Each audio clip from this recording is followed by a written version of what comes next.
자, 일단 이것부터 생각을 하고 넘어갑시다. 벡터라는 걸 지금 배울 거잖아요. 벡터라는 걸 배울 건데 정말 중요하고 정말 가치 있는 시간입니다. 이것부터 먼저 생각하고 갑시다.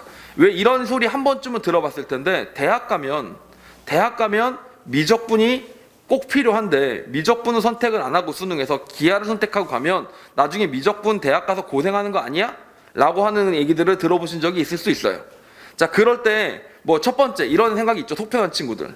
아, 그건 대학 가서 생각할 문제고 모르겠어. 난 일단 대학 갈 거야. 일단 이렇게 생각하는 친구들도 뭐 일리가 있는 말입니다. 왜냐하면 당장 뭐 붙은 다음에 얘기할 문제지, 그치? 사실 우리나라 대학에서 붙은 다음에 아, 너는 진짜 애지간히 준비가 안 돼 있어서 미적분 선택 안 하다니 너는 졸업을 할 수가 없어, 이런 경우는 없어요. 보통 대학은 열심히 하면 다 되게 되어 있습니다. 왜냐하면 졸업 기준이 되게 루즈하고 보통 합격한 친구들이 다 쳐놀기 때문에 자기 혼자 놀지만 않으면 졸업은 충분히 가능해요. 그렇게 일단 보류하는 방법이 하나 있고, 두 번째로 저는 보류하는 게 아니라 이게 오히려 더 중요하다고 생각을 하는데, 여러분이 미적분을 선택해서 만약에 뭐 삼각함수 미분하는 거, 지수로금 함수 미분하는 거, 합성함수 미분하는 거 배웠다고 쳐요.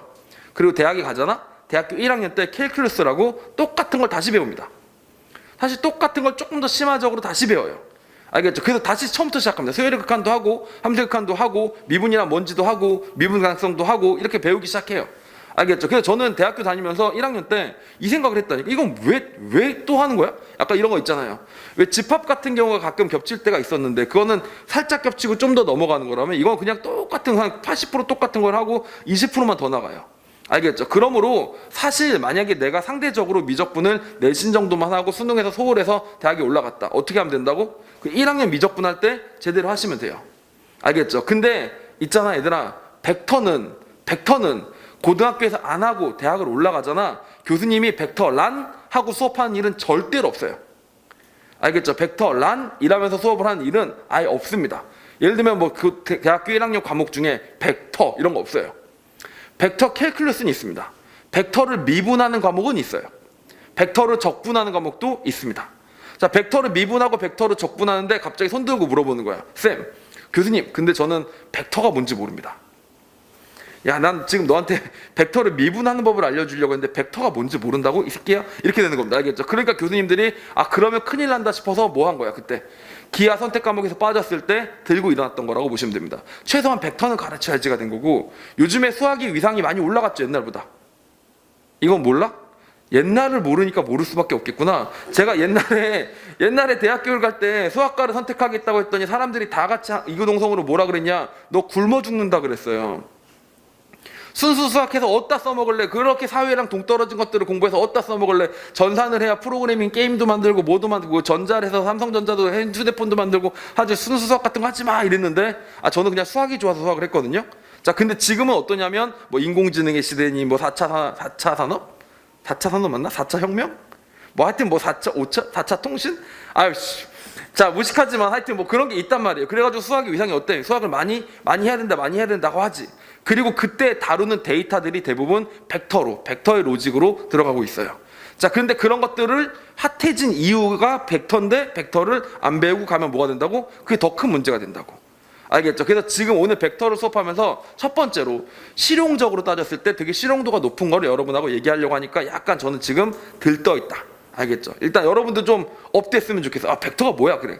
벡터 한번 얘기해보자. 자, 이런 개념이 하나 있고. 오케이? 자, 두 번째로 그냥 실용적인 개념 말고 관념적인 개념으로 여태까지 여러분들이 어려서부터 뭘 배워왔냐면 수학을 배웠어요. 수학. 야, 영어만큼이나 수학을 배웠지. 너네가 배운 거 세 개 딱 크게 다루라고 하면 국어, 영어, 수학이잖아. 근데 국어는 우리나라 말이고 영어는 미국 말이고, 맞지? 그러니까 사람끼리 하는 말이고, 그 다음에 여러분이 공부한 거는 이제 말은 당연히 해야 될 거 아니야. 그 다음에 공부한 거는 수학밖에 없는데, 여기서 말하는 수학의 수가 뭐였어요?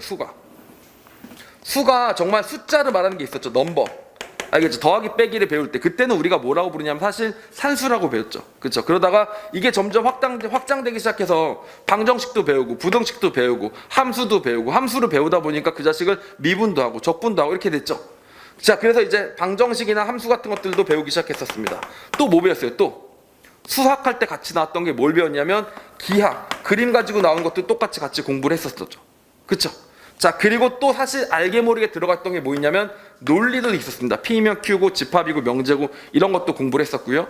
그래서 원래 이게 수학인데 실제 살다 보면 이 수학보다 더 용도가 여러분의 인생에 밀접한 영향을 주는 수학의 한 장르가 수학에서는 되게 작은 장르인데 현실에서는 되게 크게 도움이 되는 게 확률 통계이기 때문에 확통까지 같이 공부를 했었습니다. 알겠죠?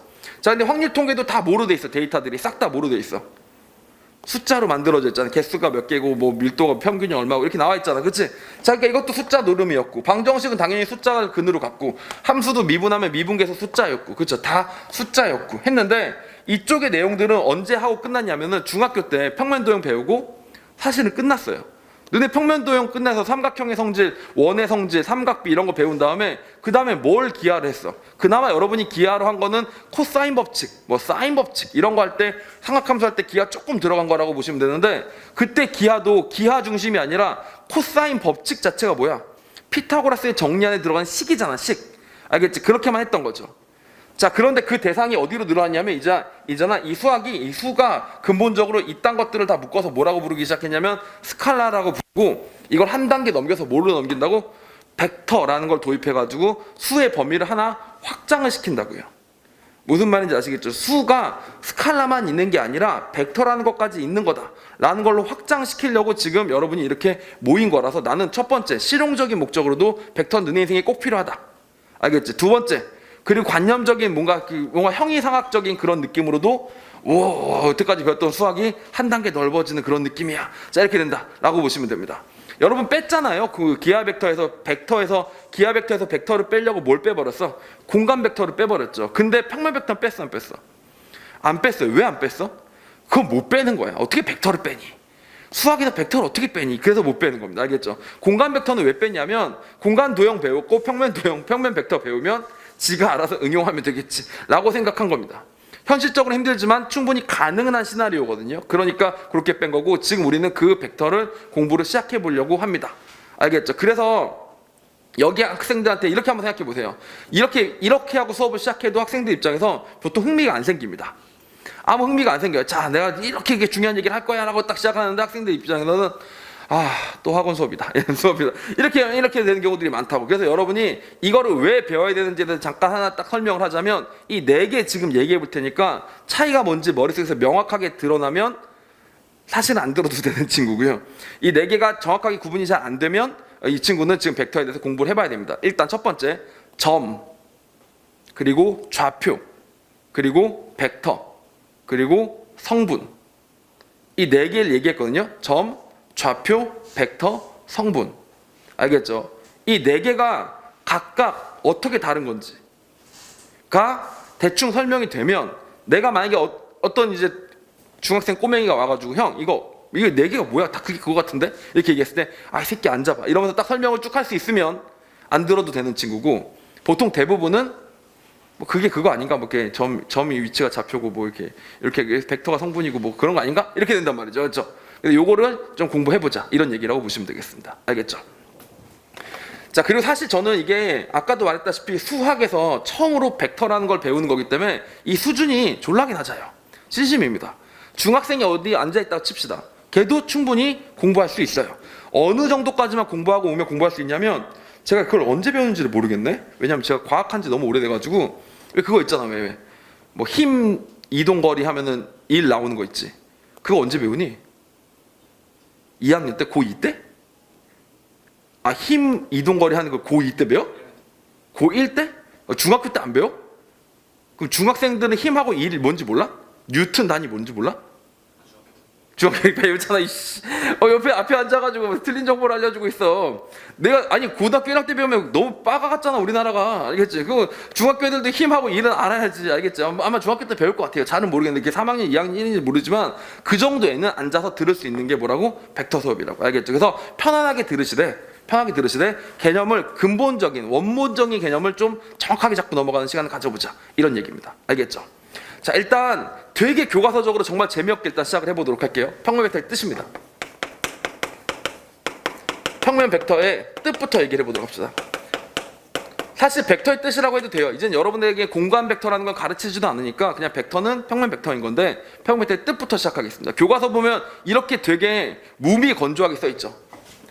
여기 점 A에서부터 점 B로 가면 이걸 벡터 A, B라고 표현을 한다고 하고 이 녀석을 뭐라고 부르냐면 이 A를 C점, 그 다음에 이 B를 뭐라고 한다고? 종점이라고 해서 이 녀석을 벡터라고 부른다라고 얘기를 하고 있죠. 맞죠? 이게 벡터를 설명하는 방법입니다. 자, 이렇게 설명하면 애매해요. 그리고 뭔가 개념이 잘 안 잡힙니다. 자, 보시죠. 이렇게 생각하지 마시고 얘랑 한번 비교해 보도록 할게요. 스칼라라는 개념하고 벡터라는 개념부터 먼저 비교해 보도록 하겠습니다. 자, 스칼라를 원론적으로 돌아가 봅시다. 이제 우리도 공부할 만큼 공부했으니까 수가 뭔지는 알아요. 수가 언제 쓰이냐면 첫 번째로 보통 수량, 몇 개냐, 개수냐 이런 걸 따질 때 수량에서 숫자가 쓰이게 됩니다. 알겠죠? 사과가 2개 할 때 쓰는 2가 뭐야? 그 숫자 2가 뭘 의미하는 거야? 사과가 여기도 하나 있고 또 하나 있다는 걸 보여주기 위해서 숫자 2라는 기호를 가지고 와서 설명하기 시작했죠. 그게 이제 스칼라입니다. 수량을 설명할 때도 있고요. 아니면 또 뭐도 있냐면 크기 같은 거. 꼭 수량 같은다라고 얘기를 해버리면 뭐가 되냐면 단위상 2개, 3개, 4개 이런 것만 있을 수 있을 것 같으니까 크기는 이 녀석이랑 이 녀석을 비교하니까 한 이만큼 더 커. 그 이만큼을 설명하기 위해서 필요했을 때도 숫자를 설명했었죠. 그래서 우리가 이 숫자라는 걸 정의하고 그 다음에 이거를 더하기 빼기 하다가 구구단을 외우고 그러면서 수학이 시작돼서 여기까지 온 거야. 알겠지? 그리고 지금은 뭐 하는 식이라고 그거를 이제 너네가 할 만큼 했다라고 생각을 하고 알겠죠? 할 만큼 했다고 생각을 하고 그 다음 단계로 넘어가려는 시기라고 보시면 되겠습니다. 알겠죠? 그러니까 다시 말하면 초딩이 구구단 졸라 외우고 있어. 그게 뭐하고 똑같은 줄 알아? 오늘 여러분들이 벡터의 내적을 좀 이따 배울 거란 말이야. 그게 구구단 외우는 수준이다 라고 보시면 되는 거예요. 알겠죠? 왜냐면 벡터의 내적에서 적이 뭔데? 적. 곱할 때 그 적이거든. 알겠지? 자, 그러니까 벡터의 내적을 배우는 거랑 초딩이 구구단 외우는 거랑 수준은 똑같다. 다만 스칼라가 뭐로 바뀌었을 뿐? 벡터로 바뀌었을 뿐. 무슨 말인지 아시겠죠? 자, 그런 레벨로 올라가려고 하는 겁니다. 자, 그럼 벡터는 뭐에서 있는 걸 뽑아내는 거냐면요. 이동. 내가 여기다가 절로 이동을 했어요. 그 이동에 들어가 있는 거. 혹은 힘. 이런 것들도 많이 하죠. 힘. 맨 처음에 배운 여러분이 벡터는 힘일 겁니다. 1위로 얼마큼 힘을 줬다. 이렇게 할 때 힘 있잖아요. 그쵸? 힘. 그 다음 다시 뭐 속도. 사실 속도를 미분하면 가속도도 벡터인데 힘이나 가속도나 똑같은 걸걸 내가 알기로 m만 곱하면 될걸. 질량은 상수니까. 맞지? 그렇게 곱하면 되는데 깊게 들어가면 제가 물리 많이 까먹은 거 티나니까 넘어가고 다시 요런 거 있잖아요. 요런 거. 보세요. 요거 2개에서 추출한 거야. 봐봐. 어떤 녀석이 사과가 2개 있다라는 거하고 한 2배 크다라는 거하고 그 안에 담겨있는 공통적인 항목을 뭐라고 부른다고? 숫자 2라고 부르면서 걔를 수라고 끄집어 온 것처럼 이동할 때도 어디서 어디로 간다 이런 게 있고 힘도 어디서 어디로 힘을 준다가 있고 속도도 어느 방향으로 얼마나 빨리 간다가 있잖아. 그 안에 공통적인 무언가 형이상학적인 요소가 있지. 그걸 뽑아서 걔를 뭐라고 부르기로 했다고? 벡터라고 부르기로 한 겁니다. 알겠죠? 그래서 걔네들에게는 뭐가 있냐면 자 보세요. 이렇게 돼 있는데 여기를 실점이라고 부르고 종점이라고 불러서 얘를 벡터 AB라고 부를 때 꼭 중요한 메시지가 하나 있죠. 벡터에서 가장 중요한 메시지가 뭐냐면 시점과 무관하다. 이런 메시지가 벡터에서 가장 중요한 요소 중에 하나입니다. 벡터에서 뭐가 무시된다고? 시점과 무관하다. 어디서 출발해서 어디까지 가는지로 벡터를 설명하긴 하지만 여러분이 꼭 주의하셔야 되는 게 여기서 출발했다, 여기서 도착했다가 중요한 게 아니라 그 가는 과정을 얘기하는 그것만이 벡터인 거예요. 알겠죠? 여기서 일로 가는 거나 딴 데서 골로 가는 거나 그 방향과 이동과 길이만 똑같다면 어떻게 하는 거야? 걔는 같은 벡터라고 본다는 얘기지. 알겠지? 자, 그러니까 우리가 여기서 이 세 개에서 추출하는 건 뭐라고? 뭔가 어느 방향으로, 그치? 얼마만큼 가는데 어디서 가는지는 관심이 없고 그냥 그 가는 그 행동, 그것만을 뽑아서 걔를 뭐라고 부른다고? 벡터만라고 부른다고 보시면 되겠습니다. 알겠죠? 자, 그래서 그 벡터에는 뭐가 들어가 있다고 보시면 돼요. 시점이 무관하다는 거는 이동 자체만 뽑아내겠다는 얘기고 그러다 보니까 남은 건 딱 2개밖에 없어요. 방향, 어디로 갔는데 그 다음 두 번째, 크기. 이 2개밖에 없습니다. 방향과 크기만이 결정된 거다라고 보시면 되는 거죠. 힘도 뭐야? 힘도 1로 줬어요. 그럼 뭐야? 이쪽 방향으로 얼마큼 줬다 있지? 그렇게 되면 되는 겁니다. 이때 물론 다 얼마큼 줬다는 뭘로 설명해야 돼? 얼마큼 줬다는 스칼라로 설명을 해야 되겠지. 얼마큼 줬는지 1배, 2배, 3배니까 스칼라로 되겠지. 그러니까 스칼라보다 벡터가 어떻게 되는 거야? 한 차원 더 높은 수라고 보시면 됩니다. 왜냐하면 그 안에 여러 개가 담겨져 있으니까. 무슨 말인지 알겠죠? 그러니까 어렸을 때 애들한테 벡터는 안 가르치고 실컷 스칼라 가르치고 이제 정제돼서 이과 애들만 남았을 때 자 이제 스칼라를 얘기하는 이유가 이렇게 된다고 보시면 되겠습니다. 알겠죠? 민망해요?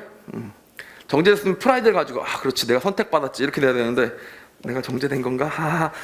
이런 표정들인 것 같은데 자 이렇게 되는 겁니다. 알겠죠? 다시 말하면 이동하고 힘하고 속도가 있는데 뭐라고? 방향하고 뭐만 뽑은 거? 크기는 뭐로 설명한다고? 스칼라로 설명을 하고 방향은 뭐로 설명해요?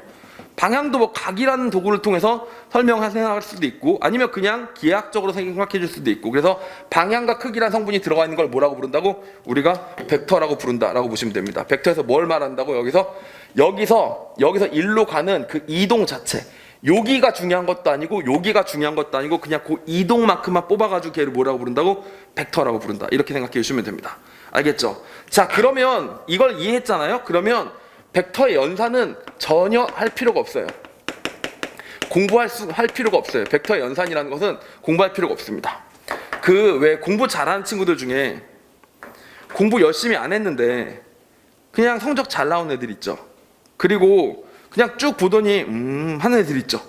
알겠죠? 그런 친구들이 대표적으로 이런 것들을 생각하는 겁니다. 자 다시 교과서에 써 있는데 평면벡터의 뜻 써 있어. 그 다음 연산 써 있어. 자 공부 못하는 학생들은 뜻이 뭐냐? 아 여기서 여기로 가는구나. 시점과 무관하구나. 그게 무슨 뜻인지 모르겠지만 아 시점과 무관하구나 이렇게 해서 외워요. 그 다음 연산은 뭐야?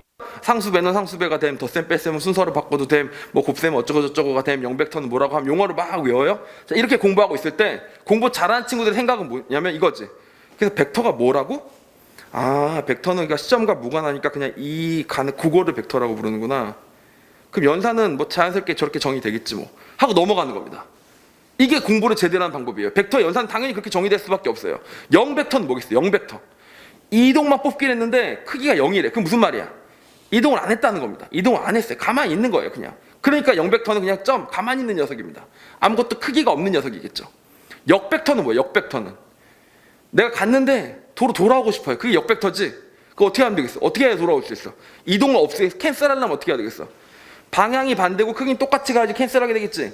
그럼 그건 당연한 거예요. 그걸 보고 역벡터는 크기는 똑같고 방향은 반대. 이렇게 필기 정리하고 공부하면 뭐야? 이거는 공부 못하는 애들이에요. 물론 여러분들이 그럴 수도 있습니다. 지금 못하는 건 상관없어. 기분 나빠하지 마시고 지가 잘났다. 이거 하지 말고 배워서 잘하면 되잖아. 알겠지? 근데 그렇게 되는 거예요. 그래서 잘하는 친구들이 왜 잘하냐? 뜻을 이해하고 나니까 나머지가 쫙 다 되게 뻔한 얘기들인 거야. 그래서 쭉 읽으면서 그렇군 하고 나서 문제 푸니까 문제가 잘 풀리는 거지. 뜻을 이해했으니까. 근데 개념 공부한답시고 하나하나 토시 하나 안 틀리고 다 외웠는데 그 문제 풀 때 적용이 안 되는 친구들은 뭐냐면 근본적으로 뜻이 뭔지를 모르니까 안 되는 거예요. 이해가십니까? 자, 이렇게 되는 겁니다. 다시. 그게 여기 그렇게 되는 거예요. 더하기는 뭐겠어? 더하기는. 자, 상식적으로 더하기는 뭐겠어? 일로 갔다가 일로 가는 겁니다. 알겠죠? 자, 그럼 일로 갔다가 일로 가는데 아까 어떻게 된다 그랬어? 우리는 뭐만 남는다 그랬어? 일로 갔다가 일로 가는 그 이동만 남는다 그랬지. 그 둘을 합치면 어떻게 되겠어? 결국 여기서 일로 가는 게 되고 그 중간 과정에서 어디를 거쳐왔는지는 안 남아요. 그냥 여기서 일로 가는 것만 남은 겁니다. 알겠죠? 그래서 이렇게 더하는 거예요. 당연히 그렇게 더하는 거고 빼기는 뭐예요? 빼기는 여기서 이걸 뺐어요. 여기서 이걸 뺐다면 내가 일로 가는 것 중에 이만큼을 제외하고 남은 이동은 뭐야? 당연히 여기서 일로 가는 이동이 되겠지. 그러니까 얘를 뭐라고 부른다고? 빼기라고 부르는 겁니다. 알겠죠? 자, 그래서 더하기니 빼기니 상수배는 뭐야? 상수배는 벡터를 2배 했다는 건 무슨 뜻이에요? 그 이동을 몇 번 했다고?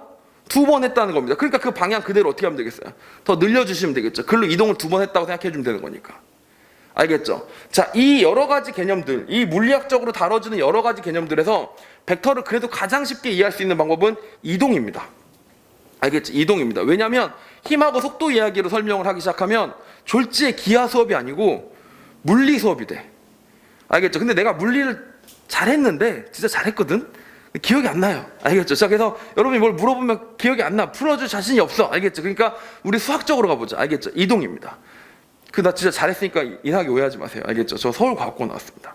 알겠죠? 서울과학고 나왔고 원래 수학경시대에 치면 물리 같은 건 그냥 푸는 거야. 그냥 당연히 하는 거예요. 그래서 과학고 애들 물투 선택 많이 하잖아요. 알겠죠? 그 중에 하나였었고 물리는 그냥 껌 아닌가 이렇게 생각했었는데 야 세월이 무서워요. 세월이 무서워서 20년이 지나니까 이게 가물가물하더라고요. 알겠죠? 도르래 딱 나오면 옛날에는 그냥 풀었거든. 근데 도르래 졸라 복잡합니다. 머리가 돌아버릴 것 같아요. 이렇게 되면서 그냥 끝나더라고. 알겠죠? 자, 이렇게 된 거지. 원래는 잘했다. 이렇게 생각해 보시면 되고. 그래서 벡터 연산은 필기할 것도 없어요. 그래서 벡터 연산은 뭐라고? 뭐가 된다? 벡터 연산 뜻이 뭐라고? 그냥 자연스럽게 정의된다. 알겠죠? 전부 다 자연스럽게 정의되니까 더하기, 빼기, 곱하기, 상수배에 대해서 설명을 드릴 이유가 없다. 알겠죠? 단 하나. 요것만 따로 넘어갑시다. 이거는 설명을 좀 드려야 됩니다. 이 생각은 머릿속에 남으면서 생각해야 됩니다. 곱은, 벡터의 곱은 어쩔 건데 이렇게 해야 되는 겁니다. 벡터의 곱은. 자, 여러분 다시요. 여태까지 여러분이 배웠던 곱은 스칼라와 스칼라의 곱이었어요. 그치? 스칼라와 스칼라의 곱이었습니다. 3 곱하기 2는 뭐야? 2가 몇 개 있는 거야? 3개 있거나 3이 몇 개 있거나 2개 있거나야. 그래서 우리가 스칼라 곱은 이미 했어. 벡터에다가 상수배를 한다는 게 뭐야? 벡터에다가 스칼라를 곱한다는 거지. 그건 그 길이만큼 늘려주면 된다고. 그건 했어. 근데 아직 뭐는 아직 안 한 거냐면, 그럼 벡터랑 벡터를 곱하면 뭔가는 생각보다 어려워요. 알겠죠? 생각보다 어렵습니다. 자, 그래서 아직 안 하고 조금 이따가 하도록 하겠습니다. 알겠죠? 그래서 지금 현재 벡터 연산 중에서 곱 빼고 나머지는 뭐야? 다 자연스럽게 정의가 되어 있는 상태다라고 보시면 됩니다. 아시겠죠? 그럼 결론적으로 정리할 건 뭐예요? 배울 건 없었네요? 네, 벡터의 뜻과 연산 그냥 한꺼번에 했었다라고 생각해 버리시면 되겠습니다. 뜻과 연산입니다. 자, 그래서 결론이 뭔지 아세요? 벡터라는 거 정의하고 났더니 연산이 어떻다고? 너무도 자연스럽게 정의돼서 누구든지 다 쉽게 이해할 수 있을 만큼 간단한 겁니다. 왜냐하면 예를 들어서 여러분이 어렸을 때 1 더하기 1은 2가 왜 2인가 이런 거에 대해서 의문점을 갖지 않았듯이 뭔가 되게 자연스럽게 정의가 됐었던 거예요. 알겠죠? 벡터는 그렇게 자연스럽게 정의가 되는데 그 성질이 이제 기하에서 상당히 유용하게 발현이 됩니다. 자, 그래서 여기서부터 등장한 내용이 사실 교과서 순서랑은 달라요. 왜냐하면 여러분이 완전 생초짜는 아닐 거라고 생각하기 때문에 약간 순서를 바꿔서 여러분이 복합적으로 이해할 수 있도록 바꾸다 보니까 교과서랑 순서가 다른데, 위치 벡터의 뜻에 대해서 얘기해 보도록 하겠습니다. 위치 벡터의 뜻에 대해서 얘기해 볼게요. 자, 위치 벡터라는 개념이 등장합니다. 자, 한 학생이 이과생인데 걔가 위치 벡터라는 것을 정확하게 설명하면 저는 그것만으로도 얘 실력을 바로 알아볼 수가 있습니다. 아, 얘는 수학을 공부하는 습성이 제대로 잡혀 있구나. 그러니까 앉혀놓고 물어보는 거야. 선생님한테 물어보. 대학생 수학 가르치는 과외 선생님 평가하는 가장 손쉬운 방법이죠. 앉혀놓고 물어보는 거예요. 선생님, 위치 벡터가 뭐예요? 아, 그 OP. 별로입니다. 알겠죠? 그 선생님 별로인 거예요. 알겠죠? OP 이런 게 아니라 그 위치 벡터의 의미를 다 한번 짚어보는 건데, 뭐라고? 벡터가 뭐라고 얘들아? 벡터가 시점과 무관하다 그랬으니까 이동만 해주면 되잖아. 이동. 그 이동만을 다루는 게 벡터였잖아. 그럼 시점이 무관하면 이게 다시 말하면 다른 말로 무슨 말이에요? 평행 이동이 얼마든지 가능하다는 얘기죠. 시점이 무관하니까 아무 때서나 시작해도 그 이동만큼만 똑같이 다루면 그게 같은 벡터라고 설명하기로 했었으니까, 맞지? 그래서 그 안에는 성분이 뭐만 있으니까 방향과 크기만 담고 있으니까 어디든지 가도 똑같은 벡터가 만들어진다고 했었잖아. 그치? 자, 그럼 어떻게 하기로 한 거야, 그 중에서? 그러면 아예 시작점을 고정시켜 놓자. 원점으로 고정시켜 놓자. 라는 생각을 하게 된 거죠. 알겠죠? 자, 그래서 그렇게 한번 해서 기준을 잡아주려고 했던 겁니다. 시작점이 원점인 벡터. 시작점을 원점으로 벡터를 고정시켜 주는 겁니다. 알겠죠? 시작점을 원점으로 고정점 벡터 해줬더니 희한하게 시작점이 원점이잖아. 그치? 그러면 그 이동만큼 가고 나면 거기 뭐가 있어? 거긴 당연히 어떤 종점이 있을 거 아닙니까? 종점. 그래서 종점이랑 얘를 매치시켜주기 시작한 겁니다. 대응시켜주기 시작한 거예요. 대응. 결국 벡터란 녀석하고 점을 대응시켜주기 시작했다고. 자, 시점에서 그만큼 벡터로 갔더니 거기 뭐가 있었어요? P가 있었어요. P라는 점이 있었어요. 점은 뭐야? 야, 점이 뭐냐라고 들어가면 너무 철학적이지. 그냥 점은 점이야. 원래 유클리드 기하학 원론에서도 무정의 용어라서 점은 그냥 점이야. 예를 들면 남이종 저 새끼 대충 가르치네 이거 아니고, 진짜 수학계에서 점은 그냥 뭐라고? 점이야. 어떤 새끼가 점이 뭐냐고 물어보면 그냥 꺼져 이러면 돼요. 알겠죠? 그냥 점은 점이라고 약속을 했단 말이야. 그래서 점은 딱 점 P가 여기 있는데 벡터를 원점으로 고정시켜 보니까 이동시킨 그 이동하고 종점이 어떻게 되더라고? 1대1 대응이 되더라는 얘기야. 알겠지? 그러니까 내가 좌표평면에서 아무 점이나 탁 찍으면 걔를 종점으로 하는 벡터가 하나 있어 없어? 있지? 그래서 그 벡터랑 그 점을 1대1 대응을 시켜준 거야. 알겠지? 그래서 그 벡터 하나를 뭐라고 부른다고? 그 벡터를 OP라고 부르고 이 점은 P가 돼서 얘네들이 1대1로 대응을 시켜줄 수 있게 된 거야. 자, 그럼 좋은 점이 뭐냐? 아까 벡터는 뭐라 그랬어? 벡터는 연산이 너무도 자유롭게 연산이 정의가 된다고. 더하기를 해도 빼기를 해도 나중에 뭐 곱하기도 배우겠지만 연산이 자연스럽게 정의가 된다고. 근데 얘들아, 점은 연산이 돼? 점 A랑 점 B가 있는데 두 개 점이 있는데 둘을 더하기로 했어. 그게 뭔 개소리야. 점이랑 점을 어떻게 더하냔 말이야. 아니, 점을 더할 수가 없단 말이야. 그러면 그 점까지 가는 벡터랑 그 점까지 가는 벡터는 대신 더할 수가 있게 된 거야. 알겠지? 그러면 OA하고 OB를 더하면 뭐가 나오겠어? 새로운 벡터가 나오겠지? 그치? 그럼 그 벡터가 최종적으로 도착한 또 다른 점이 있겠지? 그럼 걔를 뭐라고 생각할 수도 있다고? 이 A와 B의 합 연산으로 비슷하게 된 거라고 생각하실 수 있게 되면서 졸지에 원래 연산이 전혀 불가능하던 점이 뭐의 대상이 되기 시작했다고? 연산이 어느 정도 가능해지는 영역으로 올라오게 된 거야. 알겠죠? 그러니까 좌표평면이든 공간좌표든 간에 거기 있는 점들을 하나하나의 위치나 하나하나의 도형적 특성들을 숫자 계산으로 끌어올 수 있게 되면서 시작되는 게 벡터의 시작이라고 보시면 됩니다. 이거 무슨 말인지 알겠어요? 다시 이게 위치 벡터의 시작이에요. 오케이? 그러니까 이거를 너네가 회의적으로 들으면, 오늘 수업을 회의적으로 들으면 졸라 뜬구름 잡는 소리입니다. 맞지? 지금 여기서 적을 게 하나도 없었어요. 맞잖아요. 지금 칠판에 적을 게 하나도 없잖아요. 수식을 적은 게 있어, 2차 곡선의 성질을 적은 게 있어, 뭐 어드바이스가 있어, 아무것도 없잖아. 그치? 근데 이게 이해가 가기 시작하면 열리는 거야. 아니면 힘든 거. 그래서 이게 약간 오늘 수업은 뭐 많이 적고 뭐 많이 배웠고 필기가 예쁘고 이거 아니고 이렇게 되는 겁니다. 알겠죠? 이렇게 해서 집에 가면 머리가 채워진 거고, 그냥 오늘 뭔가 많이 들었는데 뭐가 다 뜬구름 잡다가 집에 갔다, 이렇게 될 수도 있는 거고. 알겠지? 그래서 이걸 좀 여러분이 잘 아셨으면 좋겠어요. 다시 정리할게. 벡터는 뭐라고? 어느 점에서부터 어느 점까지 가는 이동만큼만 뽑아가지고 그걸 하나의 추상적인 개체로 벡터라고 부르기를 했는데, 연산이 하도 자유롭게 정의되다 보니까 그 시점을 원점으로 놔뒀을 때 그거에 대응되는 점도 마치 연산의 대체제로 설명이 되게 되더라. 그 점도 이제 연산의 대상이 되기 시작하더라. 알겠죠? 그렇게 하는 장점 때문에 위치 벡터를 만들어준 거다라고 생각을 해주시면 된다고. 알겠죠? 그리고 실제로 이게 되게 큰 게, 예를 들면 이런 게 있습니다. 자, 만약에 혹시 어머니나 아버지가 수학과 교수다 있니? 없어요? 대치동에 가끔 있어서 그래. 진짜 가끔 있어서 그래. 막 설명회 같은 거 막 했는데 어머니가 막 물어봐. 근데 생각보다 되게 예리한 질문이야. 그래서 막 설명해 주다 보니까 저도 학교에서 학생들을 가르치고 있긴 하지만, 어느 학교에서 가르치세요? 그랬더니 저는 무슨 대학, 연세대학교에서 가르치고 있습니다. 뭐 이러면, 그러니까 연세대 수학과 교수님 앉혀놓고 수학 공부는 이렇게 해야 됩니다. 뭐 이렇게 얘기한 거 아니야. 얼마나 개민망이, 알겠지? 그럴까봐 말한 건데, 보세요. 자, 만약에 아빠가 서울대 수학과 교수야. 오케이? 아빠가 서울대 수학과 교수야. 근데 여러분이 만약에 수학 문제를 풀고 있어. 수학 문제를 풀고 있다가 몰라. 그럼 아빠한테 물어보면 돼, 안 돼? 풀어줄 수 있어, 없어? 있겠지, 상식적으로. 서울대 수학과 교수, 너네 지금 뭐 여기서 의심을 왜 해? 서울대 수학과 교수가 너네 문제를 왜 못 풀어줘?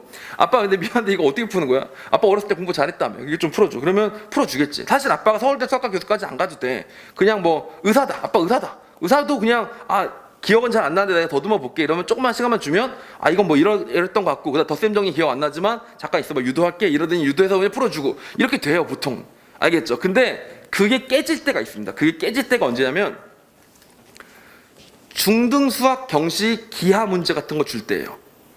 이거 뭔지 경험해봤어요? 여러분들도 경험해봤을걸? 어떤 중학 도형이 있는데 중학 도형에서 기가 막힌 보조선을 딱 그으면 얘네들이 뭐 합동이 돼가지고 문제가 풀려요.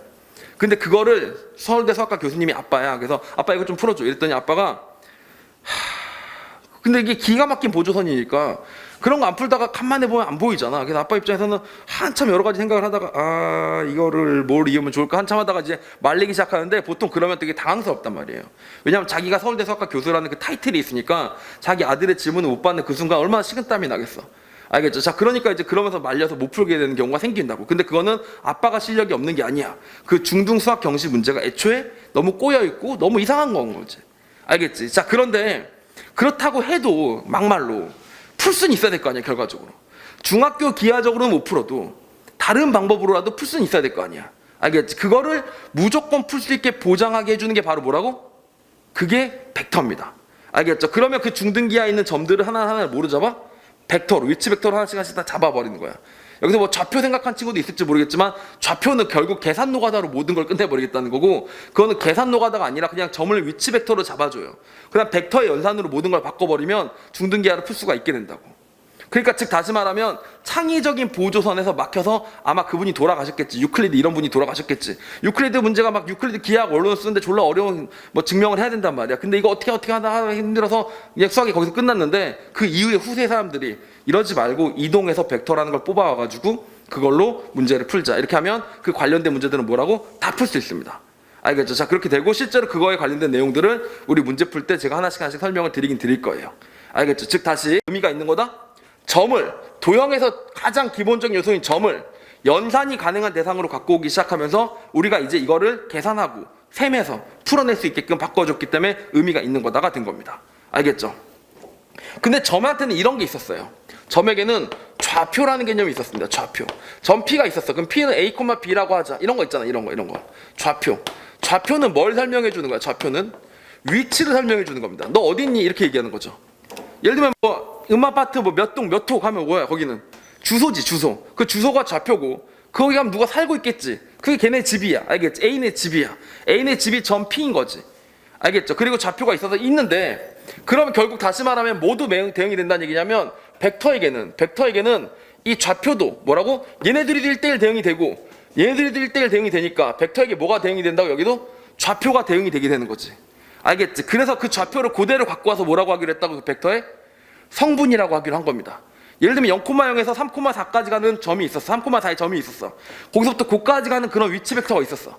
알겠지? 그 위치 벡터는 뭐라고 하기로 했다고? 3,4라고 하기로 한 거야. 자, 그럼 여기서 결정적인 차이가 있네. 성분하고 좌표는 같은 거야, 다른 거야?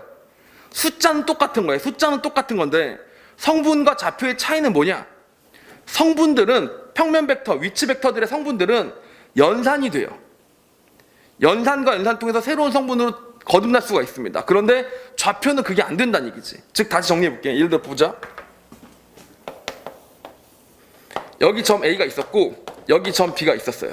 그래서 이 점의 좌표가 A, B였고 이 점의 좌표가 C, D였었어요. 이게 뭐라고? 점의 좌표입니다. 알겠죠? 그럼 다시 이걸 벡터로 설명하면 이 벡터의 성분은 뭐야? A, B고 이 벡터의 성분은 뭐야? C, D입니다.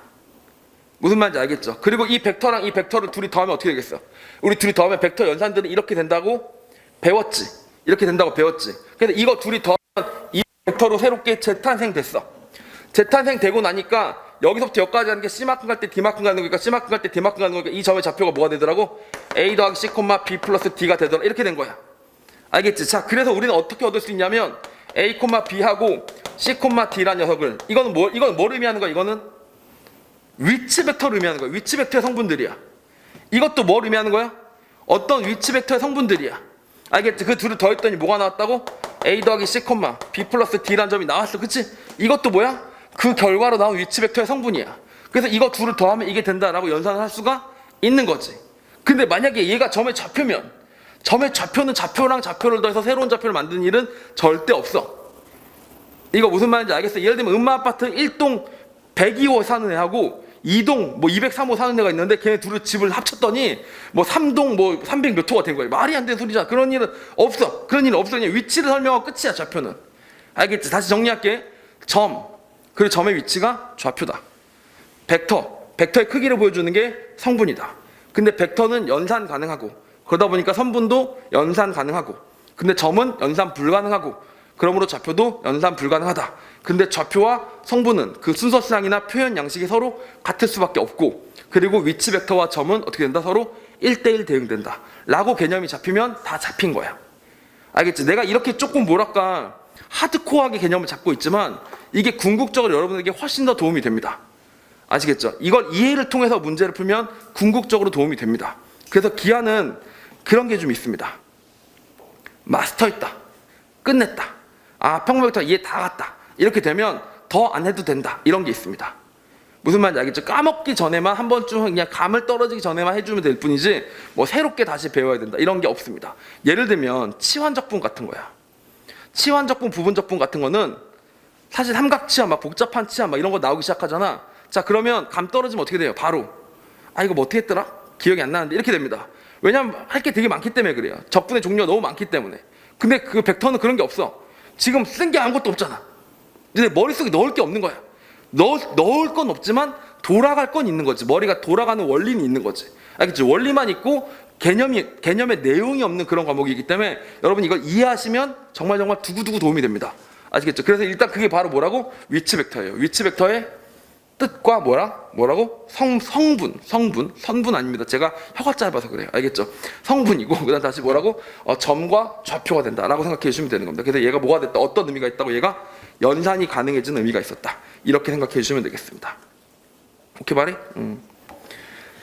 자, 그러면 위치 벡터를 가지고 연산을 몇 개 해보도록 할게요. 위치 벡터의 연산입니다. 아까 더하기 빼기 다 충분히 가능하다면서요. 자, 근데 이렇게 한번 생각해 보도록 합시다. 이렇게요. 자, 보세요. 그러면 여기가 벡터 B고 OB고 여기 벡터 OA라는 녀석이 있었습니다. 그래서 이 벡터를 스몰 a라고 하고 이 벡터를 스몰 b라고 했다고 쳐요. 알겠죠? 자, 그래서 여기로 가려면 어떻게 가야 돼? 여기로 가려면 어떻게 가야 되지? 여기들의 A와 B의 어디로 가려면 중점을 향해 가는 위치 벡터를 구하려면 어떻게 해주면 돼? 중점의 좌표 어떻게 구한다고 배웠어? 그냥 둘이 좌표끼리 더해서 평균 내면 중점이 나온다고 내분점, 외분점 같은 거 배울 때 고등학교 1학년 때 배우잖아. 그치? 자, 그럼 위치 벡터도 어떻게 해주면 된다는 얘기야. 말 그대로 2분의 1 A 더해주고 2분의 1 B 더해줬더니 뭐가 나왔다고 지금 이게? 이게 이제 중점을 향해서 OM으로 가는 녀석이 만들어지더라 라고 만들어지게 된 거죠. 알겠죠? 즉 다시 말하면 이제는 뭐도 할 수 있게 된 거냐면 중점을 찍든 내분점을 찍든 외분점을 찍든 여태까지는 뭐로 배웠어? 좌표랑 좌표를 주면 그거를 바꾸는 계산 공식을 배워가지고 내분점과 외분점을 찍었다고 한다면 그딴 거 다 꺼져버리고 이제 좌표에 대한 연산은 다 필요 없고 다 벡터화 시켜가지고 벡터의 연산을 통해서 내분점이든 외분점이든 만들어내갈 수가 있게 된다. 이렇게 되는 거죠. 알겠죠? 그래서 어떻게 되냐? 진짜 하늘의 맹세코 저는 외분점 공식을 몰라요. 까먹었어요. 유도하면 하겠지. 누가 물어보면 유도하면 하겠지. 근데 왜 까먹었냐면 항상 벡터로 바꿔서 풀어버렸더니 외분점 공식이 뭐였더라가 잘 기억이 안 나요. 내분점은 이렇게 거꾸로 곱하면 되기 때문에 대충 아는데 외분점은 잘 기억이 안 나요. 그런 게 맞습니다. 알겠죠? 그래도 문제가 없는 거예요. 알겠죠? 자, 그럴 정도로 됩니다. 즉 다시 말하면 여기서 뭘 할 수 있게 됐다고 이제? 그럼 내분점, 외분점들도 다 뭐가 됐다고? 내분점, 외분점들도 만약에 여기서 2대 1로 가는 점을 만들고 싶어. 1로 가는 점 C를 가고 싶어. 그럼 어떻게 해주면 되겠어? A로 갔다가 이 벡터 스몰 A로 갔다가 이게 스몰 B로 가는 건데 1로 가는 벡터가 무슨 벡터입니까? 벡터 B로 갈 때 A만큼을 빼고 나면 이게 벡터 B에서 A로 가는 녀석이죠. 그쵸? 그걸 몇 번 가면 된다고? 한 번 가지 말고 얼마큼? 2분의 3번을 가면 절로 가게 되겠죠. 알겠죠? 그 다음에 원래 갔었던 A를 더해주시면 어떻게 돼요? 더하기 A를 해주시면 뭐가 됩니까? 마이너스 2분의 1 A 더하기 2분의 3B가 되나 보네. 알겠지? 2분의 1 A 더하기 2분의 3B가 되나 본데 그 점이 바로 뭐라고? 2대 1에 되는 내분점이 된다라고 생각해 주시면 되겠습니다. 이거 2대 1의 내분점이라고 안 하죠. 참 3대 1이 되는 외분점이라고 부르죠. 알겠죠? 그렇게 된다라고 보시면 되겠습니다. 알겠죠? 이런 식으로 점의 좌표를 구해나가는 내분점, 중심점, 중점 이런 거 있잖아. 그치? 다 어떻게 된다고? 다 위치 벡터의 연산으로 제거가 된다. 알겠죠? 자, 그리고 그 중에 제일 유명한 게 뭐예요? 내분점, 외분점 시리즈 중에 끝판왕이 왕이 누구야? 왕이 누구야? 왕. 무게중심이지. 무게중심은 어떻게 구할 수 있어요? 그러니까 무게중심도 당연히 뭐가 되는 거냐면 삼각형이 3개가 있었어. A, B, C가 있었어. 자, 중심이 있었어. 그치? 중심이 있는데 다시 몇 대 몇으로 나눠주면 된다고? 2대 1로 나눠주면 되다 보니까 이것도 하나 알아놓을 수가 있게 되죠. 똑같은 연산으로 계산이 되게 됩니다. 위치 벡터 같은 경우는 무게중심까지 가고 싶으면 어떻게 해주면 된다고? A까지의 벡터랑 B까지의 벡터랑 C까지의 벡터를 어떻게 해주면 된다고? 여기서 3분의 1로 때려주시면 된다. 이런 표현이 된 거죠. 알겠죠? 여태까지 여러분 이런 표현 들어본 적 있어요? 무게중심은 점 A와 점 B와 점 C의 3분의 1이다. 이런 표현 들어본 적 있어? 들어본 적 없었잖아. 점은 연산이 안 되는 애들이니까 이렇게 표현하진 않았잖아. 우리가 무게중심이 뭔지는 알아요. 좌표상 가운데 3분의 1에 있는 평균점에 있는 거라는 걸 알고는 있지만 이렇게 표현한 적은 한 번도 없었잖아. 근데 뭐가 됐다고? 위치 벡터라는 개념을 도입하니까 이렇게 되기 시작하더라. 이런 얘기가 되는 거죠. 알겠죠? 그러면서 모든 좌표 연산이 훨씬 더 자유로워졌다. 이렇게 된 겁니다. 알겠죠? 이렇게. 자, 뭔가 막연하지만 점점 배워나가고 느낌이 있다. 이러면 오늘 수업은 성공하는 거고, 계속 구름 속에서 놀고 있어요. 이건 뭐야?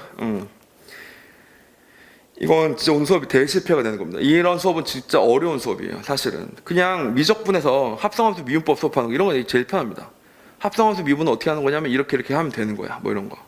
알겠죠? 절대값 함수의 미분 가능성은 이렇게 계산하면 되는 거야. 따져보면 되는 거야. 알겠지? 이런 설명해 줄게. 이런 수업이 뭐야? 세상 제일 쉬운 수업이고 여러분을 생각하게 만들어서 이해하게 만드는 거. 이건 솔직히 좀 어려운 수업입니다. 왜냐면 이해했는지 안 했는지를 눈에밖에 몰라. 내가 지금 하나 볼 수 있는 거라면 눈에 눈빛 하나 정도인데 그 와중에도 또 마스크 이만큼 쓰고 있어가지고 진짜 힘듭니다. 근데 그나마 자는 친구도 없고 몽롱해진 친구가 없는 거 보니까 성공하고 있는 것 같아요. 왜냐면 이게 이해가 안 가면 어떻게 되는 줄 알아? 진짜 몽롱해집니다. 왜냐면 필기도 안 했죠. 칠판에 쓰는 것도 없죠. 뭔가 관념 속에서 놀고 있죠. 이러다가 그냥 이렇게 훅 가거든요. 근데 그런 친구 없는 거 보니까 성공하고 있는 것 같습니다. 알겠죠? 즉 다시 정리하면 뭐예요? 위치 벡터 덕분에 점도 뭐가 되기 시작했다? 연산의 대상이 되기 시작하면서 각종 내분점, 외분점, 무게중심까지 확장이 되기 시작했다가 됩니다. 알겠죠? 그리고 그것이 이 내용으로 넘어가게 됩니다. 이게 제일 중요한 내용입니다. 좌표계가 생기게 됩니다. 새로운 좌표계가 생기게 돼요. 좌표계가 생기게 됩니다.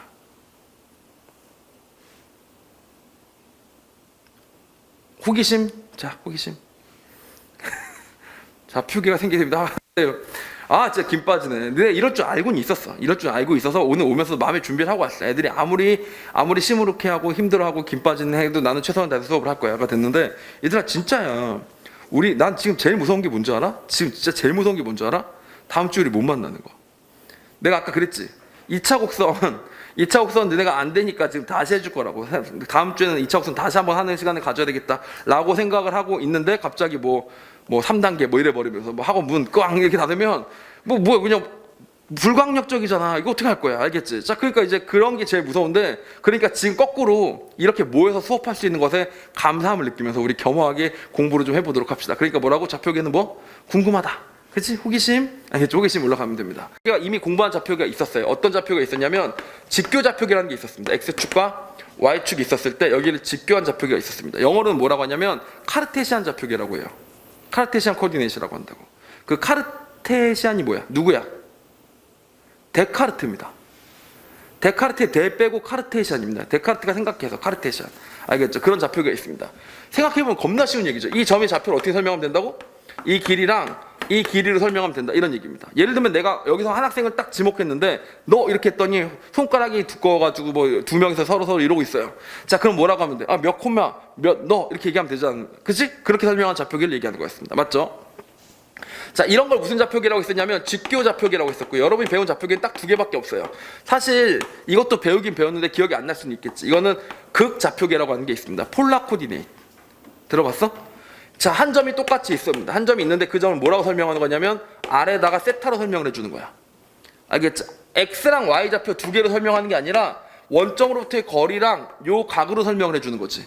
근데 이 점의 좌표를 뭐라고 쓰면 돼? R 코사인 세타 콤마 R 사인 세타라고 설명해 줄 수 있는 이런 좌표계를 뭐라고 한다고? 극좌표라고 한다고. 그러니까 학생을 지칭할 때 야, 너 몇 콤마 몇에 너 이렇게 얘기 안 하고 손가락으로 이렇게 하면 이게 뭐냐면 방향. 그다음 두 번째 뭐야? 거리 이렇게 하면 얘, 저렇게 하면 쟤잖아. 그치? 거리와 방향으로 설명하는 것. 이걸 뭐라고 한다고? 폴라 코디네이트라고 한다. 근데 이거 2개밖에 안 배웠지, 세상 살면서. 그 2개 중에 하나가 얘야. 다시 돌아봐. 이 벡터 있지, 벡터. 이 벡터가 뭐라고 했지? 이동해서 어떤 그 추상적인 개체를 뽑아낸 거라고 했지. 그게 바로 뭐랑 뭐로 이루어져 있다고? 크기로 이루어지는데, 크기는 뭐로 설명해 주면 된다고? 스칼라로 설명해 주면 된다고. 그게 바로 뭐야? R이야, R. 방향은 뭐로 설명한 거예요? 방향은 세타로 설명해 주면 되는 거지. 0부터 2파이 사이의 숫자 하나로 설명하면 방향도 설명해 주게 되는 거겠지. 이렇게 설명할 수도 있다고. 무슨 말인지 아시겠습니까? 자, 이렇게 되는 거라고. 그게 좌표계 2개를 공부했었는데, 가만히 보니까 그런 식으로 따지면 요 점은 무조건 뭐야? 1위로 A만큼 가고 1위로 B만큼 가라는 얘기니까, 이 점 B에서 이 OP 있지, OP가 이렇게 설명이 되기 시작하더라는 사실을 눈치를 챈 거야. A배로 가라는 얘기네. X축 방향으로. 똑같이 B만큼 가라는 얘기네. Y축 방향으로. 이렇게 된 거지. 얘가 바로 뭐야? 얘가 X축 방향으로 1만큼 가는 단위 좌표, 단위 벡터야. 단위 벡터. 크기가 1인 벡터를 단위 벡터라고 해. 근데 X축 방향이 벡터야. 알겠지? 똑같이 얘도 뭐야? Y축 방향으로 1만큼 가는 단위 벡터인 거지. 단위 벡터란 말만 쓰면 1이라는 크기는 안 써도 되지만 하여튼 단위 벡터가 된 거지. 이렇게 설명을 한 거지. 아, 그러면 결국 이 위치 벡터라는 녀석에서 이 성분 2개들은 각각 뭘 얘기하는 거다? 단위 벡터 앞에 붙은 그 상수를 얘기하는 거구나 라고 해석을 하기 시작하면서 이거를 조금 더 다양한 형태로 만들 수도 있겠다라는 생각을 하게 된 겁니다. 자, 그게 무슨 말이냐? 요 2개의 좌표계, 크기와 방향 이것만 설명한 게 아니라 이제 새로운 좌표계들을 만들어 줄 수가 있죠. 자, 보세요. 좌표 평면입니다. 좌표 평면이라는 건 뭐냐면 좌표를 찍기 위해서는 이 X축과 Y축으로 찍겠다는 거예요. 평면인데 여기에 벡터 이렇게 생긴 A가 있는 거예요. 이렇게 이 벡터 A가 있는 거야. 여기에 벡터 B가 있는 거야. 이렇게 생긴 벡터 B가 있는 거야. 그럼 여기서 이제부터 우리는 얘를 이렇게 새롭게 부르기로 한 거지. 얘를 이렇게 새롭게 부르기로 한 거지. 이렇게 둘이 더해서 일로 가면 이 벡터는 무슨 벡터야? 여기서 일로 가려면 이 벡터는 뭐야? 서로 똑같은 길이까지 가면 뭐야? 벡터 A 더하기 벡터 B니까 얘를 뭐라고 부르기로 하자고?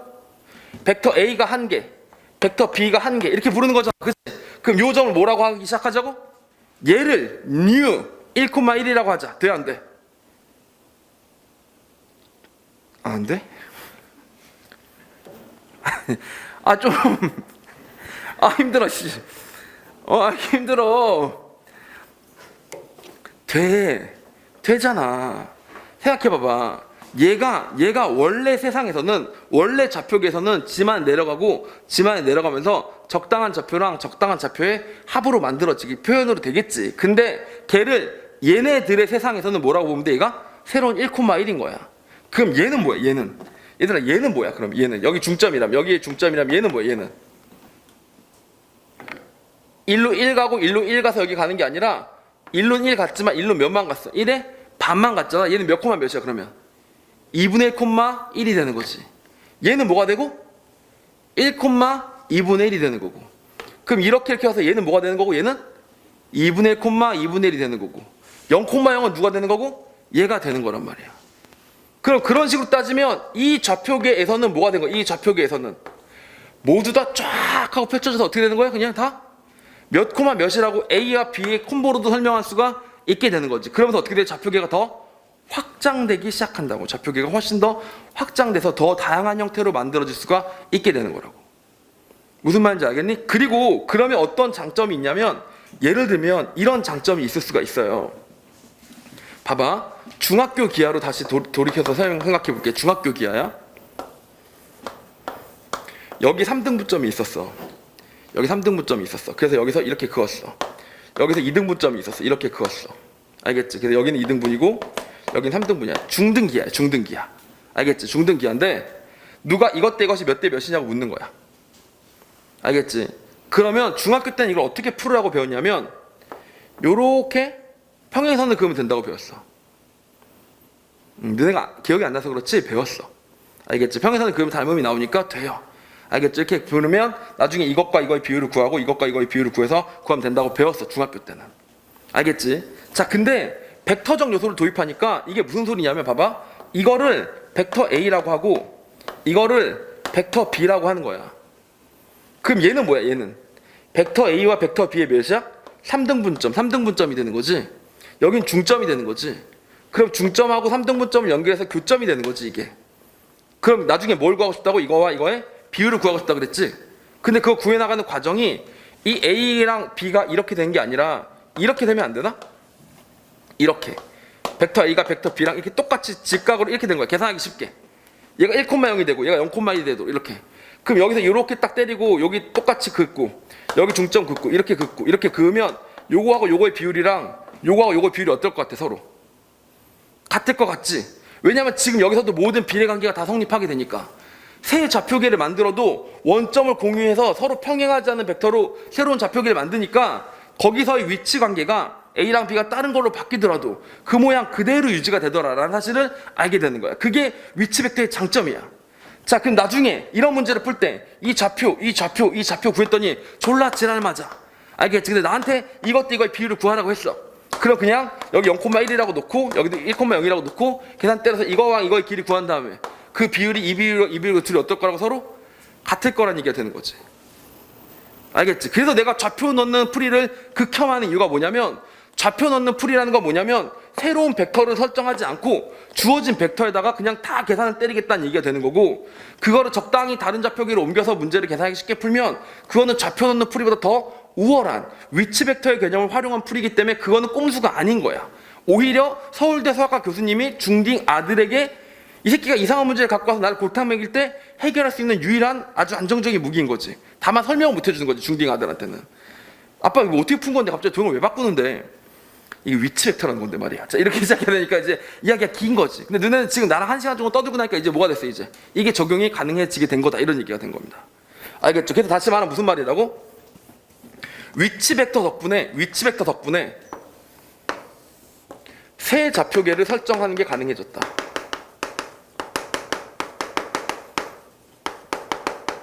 설정 가능해졌다. 알겠죠? 그래서 새 좌표계가 되면 이 A랑 B를 새로운 단위 벡터로, 얘를 새 단위 벡터 얘도 뭐야? 얘도 세 단위 벡터. 실제로 X좌표계랑 Y좌표계는 어때요? 서로 평행하지 않고 서로 어때요? 각이 수직하죠. 90도죠. 세 좌표계를 만들 때 단위 벡터 두 개가 수직할 필요는 없는데 대신 이 조건은 만족을 해줘야 돼요. A 벡터하고 B 벡터는 평행하진 않아야 됩니다. 평행하면 어떻게 되겠어? 평행하면 뭐 어떻게 해도 그냥 직선이 있게 된단 말이야. 평면을 설명할 수가 없게 되는 거잖아. 알겠지? 그렇게 되면 이렇게만 되면 세 단위 벡터 통해서 뭐야? 세 좌표계가 설정이 가능하다. 그리고 가능한데 그랬더니 어떤 결론이 나오더라? 내분점, 외분점, 비율관계, 유지. 알겠죠? 그 개념들이 그대로 유지가 된다라고 보시면 됩니다. 알겠죠? 그럼 여태까지 우리가 배웠던 좌표계에서 뭘 뽑아온 건지 알겠어? 얘들아 봐봐. 수학이 원래 이런 거야. 사과 두 개랑 귤 두 개에서 2를 뽑은 거야. 그게 수학의 시작이겠지. 생각해봐. 그치? 처음으로 사과가 두 개 있는 걸 보고 귤 두 개가 있는 걸 보고 어떤 원시 같은 애기가 생각을 했을 거 아니야. 뭔가 공통점이 있는 것 같아. 이렇게 생각한 거잖아. 그래서 거기서 뽑아서 걔를 뭐라고 부른 거야? 2라고 부른 거야. 알겠지? 그랬더니 모든 사람들이 다 알겠다. 이게 또 2다. 이러면서 이제 이게 공감하기 시작하면서 이제 그걸 공부하는 게 발전한 게 뭐야? 그게 수학이야. 그럼 지금 여러분이 해야 되는 건 뭐냐? 그러니까 결국에는 이렇게 해서 관계를 찾았던 이 관계나 이렇게 해서 관계를 찾는 거나 결국 이 방향만 이렇게 빼고 나면 결국엔 이거 비율 관계를 찾는 건 뭐였다? 벡터 A랑 B 앞에 있는 상수들 간의 연립방정식이 불과했구나 라고 생각하게 되는 순간 이제 우리가 생각하는 벡터가 무엇인지 알게 된 거지. 알겠지? 그러니까 뭐야? 얘가 새로운 단위 벡터가 될 수가 있는 거야. 이 개념들 좀 뭐랄까 지금 너무 교양 수업처럼 흘러가잖아. 근데 도움 돼. 맞지? 그래서 그거에 대한 응원이 필요해. 왜냐면 나는 지금 약간 학원 수업 같지 않은 수업을 한다는 거에 대한 죄책감이 있어. 지금 뭔가 학원 수업이 아닌 것 같잖아. 내가 듣기에 지금 뭐야 저 새끼 썰 절푸네 뭐 썰이 아니야.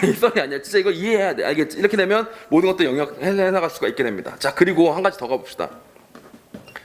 영역도 유지가 됩니다. 영역도 유지가 돼요. 여러분 잘 보세요. 자, X축, 여기 Y축 1,0, 2,0, 0,1 이렇게 생겼습니다. 이렇게 여기가 2고 여기가 1이죠. 알겠죠? 이렇게. 그럼 이 넓이 얼마예요? 이 넓이는 2. 사각형 뭔지 아시겠죠? 알겠죠? 자, 이렇게 됐습니다. 자, 그럼 다시 얘를 세좌표에서 똑같이 설명을 해줘요. 이렇게 세좌표 설명을 해줍니다. 이렇게 설명해 주는 겁니다. 이렇게 봐봐. 요 점의 좌표가 있어서 이 점의 좌표를 x, y라고 하자. 알겠지? x, y라고 하자. 이 x, y란 점은 어디 위에 있다고?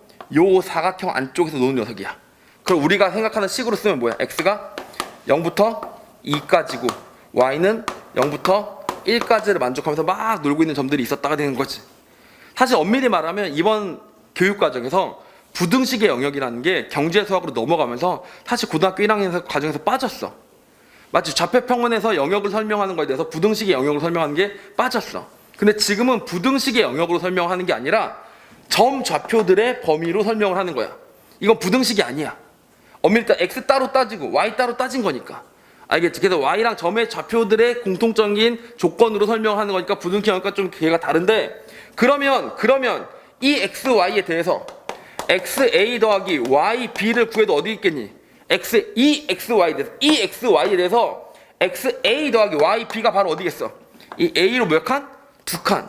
이쪽으로 1칸. 그럼 영역이 만들어지게 되겠지. 이렇게. 무슨 말인지 알겠어? 이렇게 될 거라고 생각해 주면 되는 거지. 이해 갑니까? 자, 그리고 재밌는 거는 그러면 요렇게 생긴 사각형 넓이가 얼마지? 1이지. 1. 그럼 봐봐. 요렇게 생긴 평행사변형의 넓이가 있겠지. 얼마인지 모르겠지만 S라고 칩시다. 그럼 이 사각형 넓이가 2니까 요 녀석의 넓이도 얼마가 되겠어? 요 녀석의 넓이도 2S가 될 거다 이런 얘기야. 그 비율 관계가 그대로 확장되게 되는 거니까. 무슨 말인지 아시겠죠? 자, 이런 식으로 설명이 되는 겁니다. 그 관계가 그대로 확장이 되는 거예요. 그래서 그런 새로운 좌표계를 설정해 줄 수 있게 만들어주는 게 바로 뭐라고? 그 위치 벡터라는 개념이고 그 위치 벡터라는 개념의 진짜 본질은 뭐라고 그냥? 정의는 너 왔다 갔다 하니까 자꾸 짜증나니까 그냥 시작점은 다 원점으로 통일해! 이렇게 했더니 졸지에 얘가 점을 설명하게 되고 그러니까 점의 모든 계산이나 어느 영역에 포함되는 거냐 어떤 놈인가 비율이 어떻게 되느냐가 다 벡터의 연산으로 설명되게 된 게 위치 벡터의 리얼 큰 장점이라고 봐주시면 됩니다. 이해 갑니까? 조금 더 얘기해 볼까요? 그러면 직선의 방정식이라는 것도 살펴봅시다. 직선의 방정식. 직선의 방정식. 그러니까 우리는 고1에서 도형의 방정식이 있네 이러면서 도형의 방정식이 뭔지 알아? 도형의 방정식? 도형의 방정식이라는 게 무슨 뜻이냐면 좌표가 만족하는 식입니다. 맞죠? 도형의 방정식이 뭐야? 방정식은 그냥 미지수를 구할 때 쓰는 게 방정식이고 함수는 하나 넣어서 그 반응을 보는 게 함수인 거고 근데 고등학교 1학년 때 배우다 보면 도형의 방정식이라는 걸 배우잖아. 원의 방정식 뭐 이런 거 할 때 말이야. 그 도형의 방정식이 뭐냐면 그 도형 안에 있는 점들이 있겠지. 도형이니까 당연히 점들로 이루어져 있을 거 아니야. 그럼 점들에게는 뭐가 있어? 다 좌표가 있으니까 그 도형에 포함되는 점들의 좌표들이 공통적으로 만족하는 식을 우리가 뭐라고 불렀다고? 도형의 방정식이라고 불렀던 거지. 근데 이제는 뭘 한다고? 이제는 좌표를 다루지 않을 거라니까? 좌표는 연산도 안 되고 불편하니까 안 다룰 거야. 대신 그 좌표에 해당되는 점에 해당되는 벡터를 통해서 대신 설명을 할 거야. 알겠지? 그러니까 뭐야? 도형의 방정식을 배울 필요가 없겠지? 그래서 지금 여러분이 공부하는 과정은 마치 고1 과정을 다시 벡터적 버전으로 재해석하는 거라고 생각해 주시면 되는 겁니다. 무슨 말인지 알겠죠? 그래서 직선의 방정식이 나오는 거야. 솔직히 어이가 없잖아. 웬 놈의 직선의 방정식? 직선의 방정식은 야, 몇 학 때 배우니? 직선의 방정식 언제 배우는 것 같아? 고2? 중학교 때 배웠지. 그래서 직선의 방정식은 진짜 내가 확실히 알고 있는데 중학교 때 배워요. 그 중1인지 중2인지는 솔직히 모르겠어요. 그 모르는 게 정상 아니야? 그치? 그 교수님들도 그래. 그 학부모 설명회 오신 교수님들도 교수님이시면 직접 뭐 이렇게 학생들한테 도움도 되겠네요. 뭐 예를 들면 이렇게 한 거야. 학부모 설명회에서 논술 첨삭을 하실 때 교수님들이 이런 경향을 보인다. 뭐 이렇게 막 설명을 했어. 근데 끝나고 이제 어머니가 나오셔가지고 자기가 어느 데 수학과 교수인데 아까 그거 듣고 너무 웃었다고 우리 진짜 그런다고 막 이러시더라고. 그래가지고 그럼 다행이죠. 이렇게 얘기하다가 이제 그러면 이제 직접 근데 그 친구가 이제 뭐 과거를 다니나 이래가지고 수업 시간이 안 맞은 상태였어요. 그러면 그냥 다른 건 됐고 어머니가 몇 개만 첨삭해 주시면 될 텐데요. 그랬더니 자기가 첨삭은 해줄 수 있는데 고등학교가 어디까지 배우고 어디까지 안 배운지를 모르니까 그게 이제 잘 안 된다 이렇게 하시더라고. 그래서 그러실 수 있겠네요. 그랬단 말이에요. 교수님도 분명히 고등학교 교육 과정을 잘 모른다 그랬단 말이에요. 나도 뭐야? 그래서 나 중학교 교육 과정을 잘 모르는 거예요. 자, 그렇다 치고 직선의 방정식 가보도록 하겠습니다. 직선의 방정식이 두 개가 있죠. 사실은 두 개가. 그래서 우리는 그 중에 하나만 먼저 공부할 거고 두 번째 거 언제 공부할 거냐면 조금 있다가. 알겠죠? 다시 첫 번째 거 여러분이 제일 잘 아는 직선의 방정식을 얘기하는 겁니다. 뭐? y는 mx 더하기 n이라는 방정식을 얘기하는 거예요. 알겠죠? 이 녀석은 뭐 여러분들이 익히 잘 알고 있는 녀석 아닙니까? 이 m이 뭐야? m이 기울기. 이 n이 뭐야? 0,n이라는 절편을 얘기해 주는 거죠. 이렇게 얘기했었던 거지. 그치? 그래서 여기다가 점의 좌표들을 집어넣으면 항상 이런 관계식이 만족하더라. 그러면 이제 그게 1차 함수의 식이기도 하고 x를 넣었더니 y가 나오면 1차 함수의 식인 거고 요거를 직선의 방정식이라고 보면 도형의 방정식이 돼서 점의 좌표를 만족하는 거기도 하고 자 그런 개념이었었잖아. 자 그런데 이제는 뭐로 설명할 수 있게 됐다고? 벡터로 그걸 대신해서 설명을 하게 되는 거야. 자 0,n에서 출발해서 기울기 m으로 간다는 얘기가 무슨 말이야? x가 1 커질 때마다 y가 m 커지는 방향대로 가겠다. 여기서 출발해가지고 그 말이지. 자 그러면 이제 벡터식으로 설명을 하는 거야. OP는 뭐냐? 이 P가 뭐냐면 직선에 해당하는 점들이야. 알겠지? 그 직선에 있는 점들을 모아서 싹 다 P라고 부르는 거야. 그럼 그 P는 어떤 성질들을 만족하나를 살펴보니까 이 0,n을 ON이라고 할게. ON까지 일단 먼저 가요. O에서 N으로 먼저 가요. 알겠지? N으로 가요. 자 그리고 어떻게 가야 되냐면 기울기를 따라서 어떻게? X가 1 갈 때마다 Y가 어떻게 가도록? M 가도록. 알겠지? 1 갈 때마다 M 가는데 1 갈 때마다 M 가는 그 벡터를 뭐라고 부르자고? 얘를 방향이라고 해서 디렉션 D라고 따자고. 이렇게 D를 따고 나면 이렇게 D를 따고 나면 알겠니? 그대로 뭐만 해주면 돼? 상수배만 해주면 알겠죠? 이게 바로 직선의 방정식이 되더라. 이런 내용이 되는 거예요. 1로 갔다가 그 다음에 D로 가고 1D, 2D, 3D, 4D, 마이너스 1D, 마이너스 2D 하면 T가 마이너스 무한대부터 플러스 무한대까지 쫙 왔다 갔다 하면서 뭐가 돼? 이렇게 생긴 직선의 방정식이 되는 거야.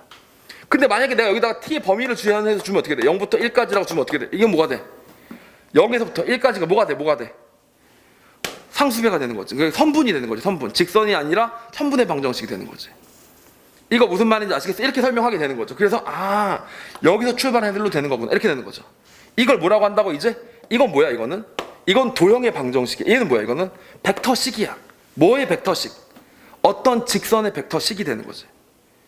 이거 무슨 말인지 아시겠습니까? 그리고 요 D는 얼마든지 사방팔방으로 다 갔다가 할 수가 있어요.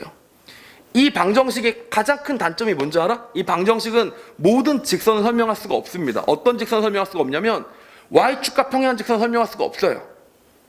왜냐면 M이 무한대로 갈 수가 없거든. 근데 얘는 그게 돼 안 돼? 되죠? D를 0,1로 잡아버리면 됩니다. 무슨 말인지 아시겠죠? 이렇게 되는 겁니다. 다만 단점이 있다면 n이 하나로 결정되는 게 아니죠. 여기서 출발한다고 봐도 되고 여기서 출발한다고 봐도 되는 거잖아. D도 상수배가 가능하죠. 무슨 말인지 아시겠죠? 그런 뭐 여러 가지 표현들이 가능하다는 단점이 있을 수 있겠지만 뭐 그거야 자기 하기 나름인 거고. 이해 갑니까? 그래서 이렇게 설명하는 걸 뭐라고 한다고? 직선의 방정식이라고 얘기할 수 있다. 알겠죠? 그럼 원의 방정식은 뭔데? 도형의 방정식 하면 우리가 배운 거 원의 방정식밖에 없잖아.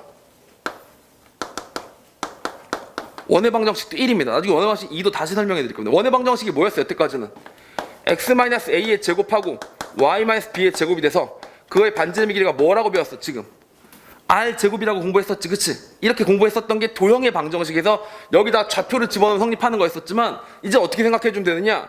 OP, 이 P가 뭐의 애들의 집합이라고?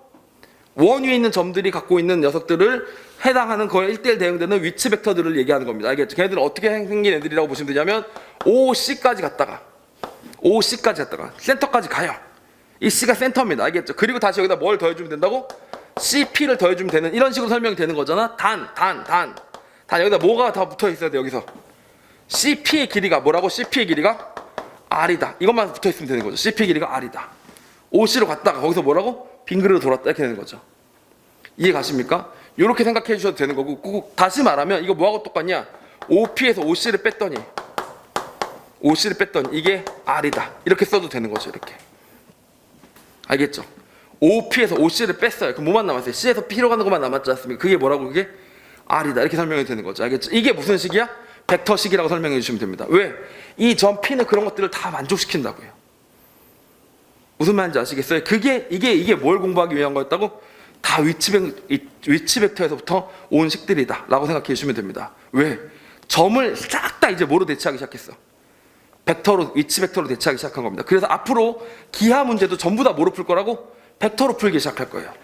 그게 벡터 단원을 공부한 거야. 그래서 제일 짜증날 때가 뭐겠어? 제일 짜증날 때가 실컷 벡터 다 가르쳐주는데 이 새끼가 좌표 집어넣고 풀고 있을 때, 아니면 다시 말하면 아예 중등 기하로 풀고 있을 때, 중등 기하로 푸는 것이 더 편해서 더 쉬우니까 그렇게 푸는 거면 오케이. 근데 그게 아니라 이런 건 잘 모르겠으니까 이러면 헬인 거죠. 아시겠죠? 오케이? 10분 쉬었다 하겠습니다.